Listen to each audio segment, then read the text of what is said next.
Catholic church में काम करने वाले पादरियों और ननों पर इनकम टैक्स नहीं लगता। लेकिन सवाल है कि क्यों? जानेंगे पूरी कहानी मेरे यानी पल्लवी के साथ। दरअसल इस तरह की टैक्स छूट का चलन 40 के दशक में ब्रिटिश शासन के समय शुरू हुआ। उस समय कहा गया कि ये लोग समाज सेवा में हैं, इसलिए उन पर टैक्स नहीं लगाया जाना चाहिए। आजादी के बाद भारत सरकार ने भी इसे जारी रखा और इसे औपचारिकता का जामा पहना दिया। साल 2014 में इस कहानी में एक नया पहलू सामने निकल के आया।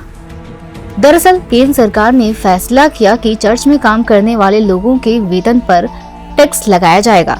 लेकिन इस फैसले का विरोध करते हुए कई धार्मिक संस्थाओं ने कहा कि पादरी और नन तो सिविल डेथ की शपथ लेते हैं।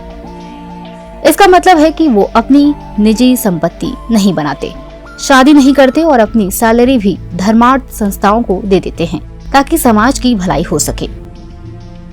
इसी वजह से वो मांग कर रहे थे कि उन्हें टैक्स से छूट दी जाए। इसी बात को लेकर कई धार्मिक संगठनों ने कोर्ट में अर्जी डाल दी। उनका कहना था कि चूंकि वो गरीब रहने की शपथ लेते हैं और अपनी सैलरी खुद इस्तेमाल नहीं करते, इसलिए टैक्स में छूट मिलनी चाहिए।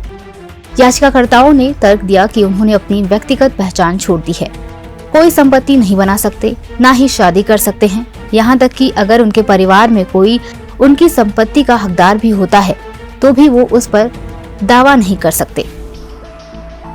ध्यान दीजिएगा कि लगभग 10 साल पहले ये मामला केरल हाई कोर्ट में भी पहुंचा था, जहां अदालत ने साफ कहा था कि चाहे धार्मिक संस्थाओं का अपने सदस्यों पर हक हो, लेकिन ये सिविल कानून से ऊपर नहीं हो सकता।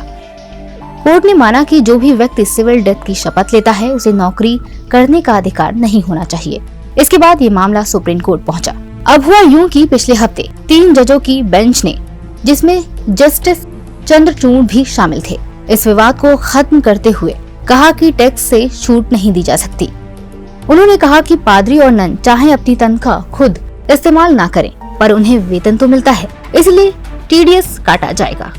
उन्होंने समझाया कि चाहे वह पैसा सीधे उनके पास ना जाए, फिर भी कानून के अनुसार सभी को टैक्स देना होगा। ये तो हुई अपने देश की बात। चले जानते हैं दूसरे देशों में इस तरह के कानून कैसे होते हैं। तो बता दें कि अमेरिका में चर्च और धार्मिक संगठनों को टैक्स में छूट दी जाती है। यूरोप के कई देशों में भी चर्च के सदस्यों पर टैक्स लगाया जाता है, जबकि स्पेन जैसे कुछ देशों में चैरिटी कार्य को नॉन प्रॉफिट माना जाता है और उस पर एक निर्धारित कर लगाया जाता है। तो दोस्तों, ये था चर्च और टैक्स का मामला, जहां भारत की अदालत ने एक अहम फैसला सुनाया है। इस मुद्दे ने दिखाया कि कानून सबके लिए एक समान है और धार्मिक तर्कों के आधार पर टैक्स में छूट नहीं दी जा सकती। उम्मीद है आपको ये जानकारी रोचक लगी होगी। ऐसे ही और भी जानकारियों के लिए जुड़े रहिए धे टीवी के साथ। धन्यवाद।